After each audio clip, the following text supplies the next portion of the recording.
અને એના laboratory testing થયા છે. એમને આજે ગુજરાતમાં 2018થી ચાલુ કર્યું છે આહવાન, અને આખા ભારતમાં ગુજરાત રાજ્યમાં આ પ્રક્રિયા સમગ્ર દેશમાં ચાલી રહી છે.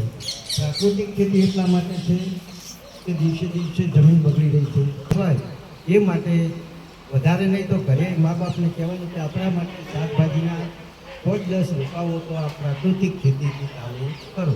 એમાં છાણિયું ખાતર ને એવું નાખી અને એ રીતે થોડું તમારાથી ચાલુ કરો. અને ગાયનું દૂધ છે એનું સેવન થોડું દેશી ગાયનું, આપણે કોંકરી જે થાય ગીર ગાયનું દૂધનું સેવન રાખો. ને એના ગૌમૂત્રના ને તો ઘણા બધા ફાયદા જ છે. એ તમારું થોડુંક વધારે પેલું થાય છે બાળકો માટે.